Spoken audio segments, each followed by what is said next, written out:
One Question is brought to you by Turnkey Search, a top industry search firm since 1996.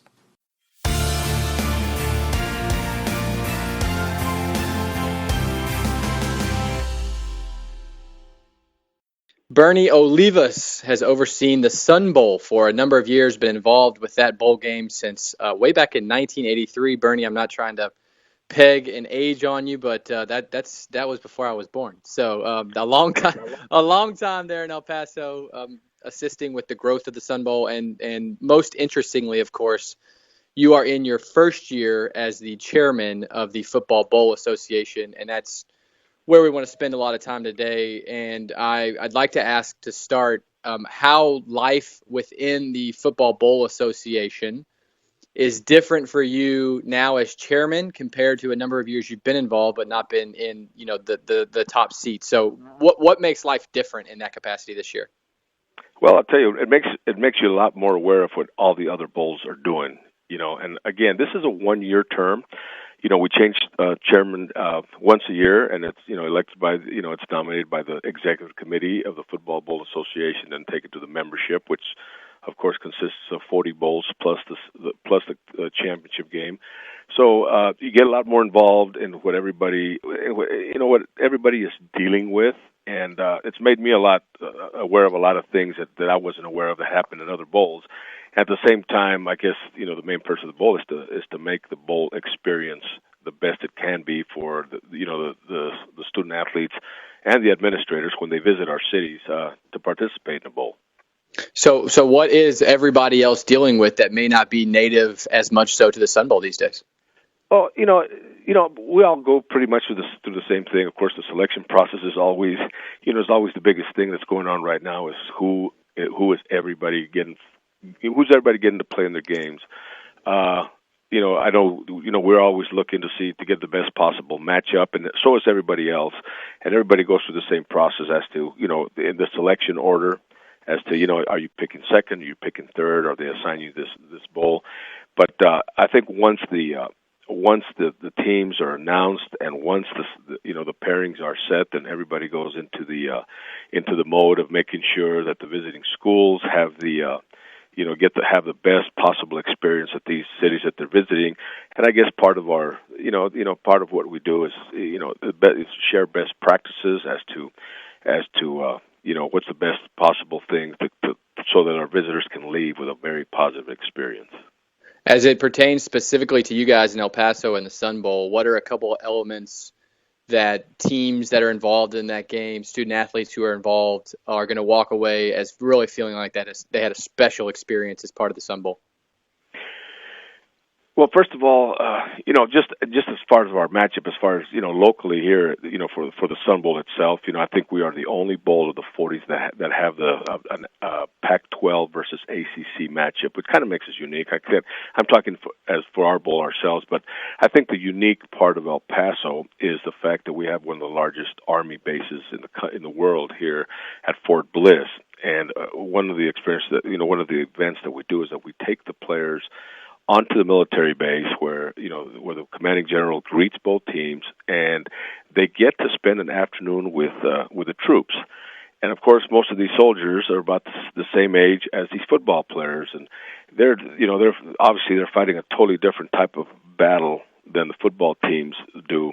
But they get to go into simulators and actually feel like they're driving a tank or flying a Black Hawk or driving a Humvee or getting into some of the static equipment like tanks, like Black Hawks, and then we have a dinner with the troops where we invite all the soldiers and actually sit with the football players and exchange stories. So I think that's a very unique experience that that they get, and I know there's a lot of other bowls that also have military installations at their locations, and I think they all do the same. And I think in taking service of the players, almost 80-90% think that was probably the most entertaining and a learning experience that they had at the bowl game. So back in 1983, when you first got involved, Alabama and SMU played in the Sun Bowl. It was a 28-7 Crimson Tide victory. Is there any specific year or game you can point out? I'm just kind of sifting through here. Arizona and Georgia tied, interestingly enough, at 33. or excuse me, at 13 in 1980, At 13. 80, That's yeah, correct. 1985. Oregon scored, I don't know, a boatload of points back in 2007 against USF, and then you had the next year, Oregon State ended 3-0. Is there a specific game that you recall as being a perfect fit for the marketplace, or most entertaining, or most unique story behind the matchup? I believe in 1987, Oklahoma State played West Virginia in the Sun Bowl, and Oklahoma State had Thurman Thomas. They had Barry Sanders. They had Mike Gundy, the current coach at Oklahoma State, as their starting quarterback. West Virginia had Major Harris starting at quarterback, and I believe he was a freshman. And right around halftime, it started snowing at the Sun Bowl. And by the time the game had ended, we had about 3 or 4 inches on the ground. And it came down to a 2-point conversion at the end of the game that West Virginia had to score to tie the game. So it was and I think West Virginia scored, I think, on the very first play of the game. So from the first play of the game to the last play of the game, it was one of the most entertaining Sun Bowls I've experienced and I've done. Like I said, I've seen quite a few of them. And to have the snow on the field, it's a very memorable game. But we've had a lot of memorable games. North Carolina, Texas in 1994. That was Priest Holmes' coming out party. He scored 4 touchdowns, and it's ironic that Mac Brown was the coach at North Carolina, and just the following in a couple of years, he wound up as the coach at Texas. So there's a lot of memorable games that we've had here. Of course, we had an overtime game here not too long ago. Between Missouri and Oklahoma. No, it wasn't Missouri. It was Utah and Georgia Tech, yeah. Utah and Georgia Tech, and Utah scored 2 touchdowns in the last 4 minutes to tie it, and then they went ahead and won it in overtime. So there's, when you have 82 games, there's a lot of memorable ones, but those are the ones that stick out, right off the bat. So I feel like you guys had snow a couple of years ago. Was it Miami and Notre Dame, like maybe in 2010? Was there snow that day too? Well, in 2010, it actually snowed the night before. Okay. So when we got to the stadium, there was about 3 or 4 inches of snow on the ground at 5:00 in the morning. But we got it cleared out. So there was no evidence of snow by the time the teams arrived. However, this last year we played on December 26th. It started. Again. Miami was also involved in that one as well, against Washington State, and it started snowing at halftime, and it just came and poured and poured and poured. Now, this is the Sun Bowl, of course, but we wound up with about 8 inches of. By the time I left the stadium, after it was all over, there was about 8 inches of snow on the field. So, El Paso gets about one good snowstorm a year, and those 2 years it just happened to be on game day. So. Other than that, most of the time our average temperature is about 65 degrees at kickoff. So, but those are the 3 games that we have had snow, and that's one from the 80s, and then 2 in 2010, 2015. So the Sun Bowl is one of a number of bowl games that is supported at such a strong local level, and has been for a long time. I mean, that's a notable benefit of teams going to play and schools going to play in the Sun Bowl. As you know, it's going to be a packed house, and you're going to have a good time. But are there variables or attributes, depending on who falls to you guys or who you guys are picking within the process of bowl selection? Are there variables of schools that you guys like to see, whether it's a strong winning streak at the end of the year maybe, or a traditional fan base that travels well? What gets you guys excited about matchups? All of the above, but the Sun Bowl in El Paso, locally, has been the biggest event El Paso has. Up until 3 years ago, we had no professional teams of any sport in El Paso. We didn't have any, basketball, baseball, or obviously a professional football team. So this was the biggest event in El Paso. Since then, we do have a AAA baseball team now that's 3 years old.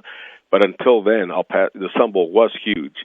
And we've always got tremendous support from our local fans because it's such a big event, and we're still doing that.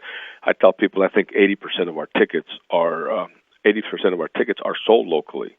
So when we look at teams, every bowl, I think, including ourselves, looks for teams that will travel, that will bring people, just as we do. But because of the fact that we get such local support, we look for teams that might attract a lot of TV viewers. so that we can showcase the city of El Paso, throughout the nation. So obviously, programs with winning records, of course, with a huge tradition. Past tradition is something that we look for. Even though we get a team that maybe it isn't one of those national names that has a great record, we would welcome here as well. But again, El Paso is kind of isolated from the rest of the state of Texas. We sit out here in far west Texas, kind of in the desert. It's a great city. It's a beautiful city. We got some great people here. But because it is difficult in some ways to get to El Paso, we're looking for teams that are, first of all, we look at the matchups and see who we want to match against who, and also will they bring a national audience on television? And that's basically what the criteria that we use. Along obviously we want teams with winning traditions and with winning seasons.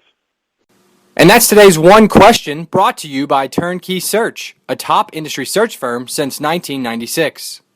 One Question is designed to give D1 Ticker subscribers valuable insights on how executive leaders in college athletics think about key issues on their respective campuses, in their departments, or within their leagues and conferences.